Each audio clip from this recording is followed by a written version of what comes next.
Here are 5 things that moms hate and then react strongly to and then feel guilty about and then rinse and repeat on and on. If you find yourself with a temper or you're feeling a little bit like you get frustrated, you're having to use that like fake, like it's all okay, I'm not upset, I'm not upset, I'm not upset, it's fine, it's fine type of voice when really you are upset, stick around because I'm about to make you right and help you figure out how to not quite be so triggered. Let's dive in. Welcome back to my channel. I'm Rachel Norman, founder of A Mother Far From Home Life School at Home. I am a authorized language of listening coach, certified baby and toddler sleep consultant, mother of 5 beautiful children, and it is my life's work to help and love on mamas and kids. And so in this episode, instead of telling you like you really shouldn't have a temper, like why do you lose it? No, I'm actually against a lot of this whole deep breathing shenanigans. Even though deep breathing is a good way to get your heart rate down, I'm about to make you feel good about your faults. Let's dive in. Okay, so the first thing moms really hate is whining. Oh, can I please have this? Moms hate it. If it triggers you, you are not alone. You may as well not go trying to figure out why it triggers you and do something different. It ain't gonna work. Everybody hates whining. And I'm gonna tell you something that's uncomfortable. And trust me, I know because, well, ask me how I know.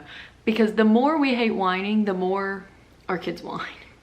Because it works. Because what do we do when they whine? Something. We do something. Anything. Stop whining. So one of the reasons we hate it is because it feels pitiful and pathetic. I'm just gonna say it. When your child whines, it's got this like pathetic nature to it, to where you're like, grow some balls and ask for what you want. Don't be so pathetic. I'm not saying our kids are pathetic. I'm saying that's the sentiment that rises up in us when they whine. So they whine and we get a bit of like disgust almost. Like, don't be a victim, just ask for what you want, you know? Like, it brings up these feelings in us that really make us get on our kids on the opposite side of them because we hate it so bad. It gives off a really powerless vibe, you know, like, I just can't do anything, please. And none of us want our kids to feel powerless. None of us want our kids to be powerless. So, and we don't want ourselves to feel like that. So that whining feeling that they have rises up this feeling in us that's like, I'm just gonna cry instead of do something about it. And we're not okay with that. So what's coming out of you when your kids whine is you don't want them to be powerless. You don't want them to be a victim of their life. You don't want them to resort to whining and crying instead of just using communication. What is it? It's not aggressive and it's not passive. Assertive. You want them to use assertive communication. This is actually one of our monthly missions in Life School at Home, which I encourage you to check out in the link below, where we deal with a skill or a closely related set of skills to help empower our kids.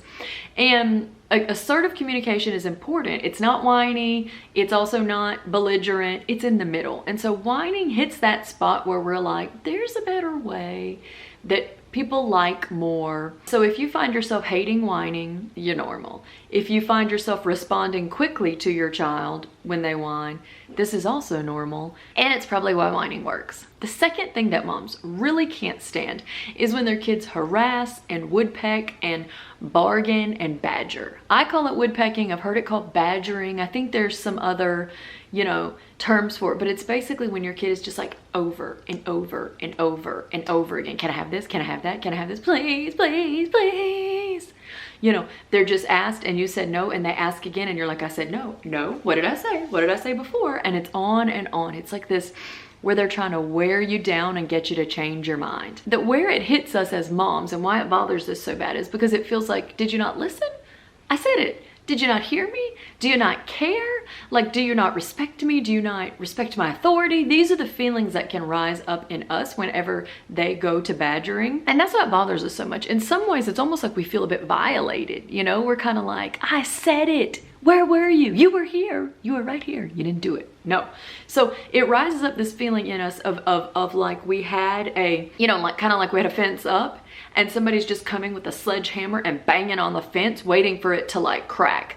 And we're just standing there watching it. That's kind of the feeling that rises up in us. So that's often why moms lose their temper when their kids badger, because we don't like it. So it makes us mad. It makes us mad, but does it work? Does their badgering work? This is what we're gonna ask. If you find your kids badger you a lot, does it work? Do you give in? Do you boundary bend? That's called when your answer was no and they would peck you to death, and then you're like, screw it, and then you open, you know, they're sledgehammering the fence and you're like, fine, and then you open the gate and let them in, right? Whatever the situation is. If you boundary bend a lot, then in their mind, the precedent is like, if I just keep at it, mama gonna do it. And so then they might give in and do it. So that's what I would ask yourself. Does it work? Now, when I'm thinking of kids doing this is actually a genius move, right? Even in the Bible, it's like the persistent widow is just praying and praying and praying until the man's like, fine, and deals with it. So when your kids badger, and I'm not saying to allow it and keep having it going, and I'm not saying you should like it. Oh no, mama don't like it. I don't like it. You don't like it. Ain't nobody like it. But you can see in your child, they're persistent. They know what they want. They'll keep going after it to get it. They're seeing there might be a loophole. They're trying to take it, right? So your child's not some kind of like evil something or another for doing this. They've got skills. They're employing them to go in the direction of what they want. And this is commendable. So we would just want to refocus that energy somewhere else. If all this talk of kind of boundaries or the things that make us crazy are interesting to you, I encourage you to check out my book, If Mama Ain't Happy, Why Minding Healthy Boundaries is Good for the Whole Family. This book goes into a lot of things about our triggers and our boundaries, how to actually have them, how to discover what they even are, how to not feel guilty about them, how to not be in shame about them, how to actually come from a place of just healthy, normal authority without being mean or feeling mean. And I encourage you to check it out. The third things that moms can't stand is violence, hitting, punching, kicking us or somebody else, okay? And this is a big issue for some moms, because some moms of some kids they kick, they hit, they punch, they want to slap you or somebody else. And this type of behavior is so utterly violating. Let me just say it like this. What can happen is moms can say, it's normal, kids do it, and it is normal in the sense that it's not uncommon, but it's not normal in the sense of anybody thinking it's okay. Right? So if somebody hits you, kicks you, even if it's somebody you carried in your belly for 9 months and delivered, or less than that, or adopted, and they're hitting you or kicking you or slapping you in anger, it's excessively violating. And it taps on this part in us that's like, what? You know, and it should, and you don't need to get rid of that. So we don't think it's okay. It really violates us, but at the same time, then our kids are showing that when they have that moment of like extreme high emotion, they're not in control of themselves, and they have not yet learned the skill of being able to control themselves. And one other thing that happens is moms who felt that they grew up repressed go the other end and they say, I'm not going to repress my kids, and they confuse allowing their kids to express their emotions in action in a violent way with acknowledging and helping their kids feel understood and seen, right? So you can help someone work through their anger without allowing them to hit you, because allowing them to hit you, well, anyway, that's bad, and we know all that. So part of how we can help our kids stop doing this is when they've used self-control at other times in the day to point it out and call out the strength. Hey, you got really mad and you didn't yell. That shows you have self-control. Or, oh, you were super mad at your sister and you wanted to hit her and you didn't. That shows your care. You know people aren't for hitting and you don't want to hit them. You know, go straight in on it. Don't pretend they don't hit. You know, you're going to talk about it. Okay, there's got to be something you can do when you're mad that's not hitting. You know, you can hit a pillow, whatever. What's something that you can hit next time, because people aren't for hitting. And of course, if you've never actually looked at your kids and said, don't you dare hit me ever again in a serious tone, this is just really something that should happen. So the fourth thing moms can't stand is when kids play the victim. Oh, this is just something that triggers moms to no end. Your child has done something they shouldn't have done, and then they blame other people, or they get all mad, or they get upset, or they have a pity party. This is highly triggering to moms because we don't want our kids to be victims. We want them to be empowered. The reason it triggers us is because we're like, no, no, no, no, no, no. You have power. You make good choices. I'm not saying you're awful, or yeah, if a kid's acting in, oh, woe is me, I'm bad, I'm horrible, or kids who just act out, or they might do something that wasn't good that they don't really like, and then they blame everybody else. It's like, no, we want you to take accountability. So we get upset because we're like, you got to be accountable for what you did. And I'm not saying that thing you did means you're horrible, but you got to acknowledge it. Like, this is what's rising up in us, right? It's not that we don't have sympathy for our kids or we don't want to feel their emotions, but we get so triggered when kids play the victim because we don't want them to be victims. Now, the sense of a victim is if you were victimized, something was out of your control and you became a victim. Of course, we know that is something that happens in a moment of time and it's not your fault. What I'm talking about is the victim mentality, which is like feeling like you have no power when you do. And the reason this bothers us a lot is we imagine ourselves in this position, or we extrapolate our kids to being 20 and doing this, and we think, oh, don't do that when you get older, right? But kids are young. They're still developing. They're still trying to figure out what to do. And sometimes they don't have the skills needed to get at what they want in a different way. So this is why we want to teach our kids skills, outer skills and inner skills. This is what I do in life school at home. We teach them things they need to know how to do on the outside and things they need to do and manage on the inside, because that is where they're going to have the breakthroughs. Kids who are whining a lot or playing the victim, you know, they need to be empowered. We need to show them where they are skilled, right? So it's going to happen that you're triggered by it, and that's because you don't want that for your kids, and they don't either. And the last things moms just super duper can't stand is just really loud, crazy noises. I hear from moms a lot who are very triggered by excessively loud noises, squealing, even like happy squealing. It's like, I can't with this. I can't with this. They can't stand it. And I'm going to tell you that's okay.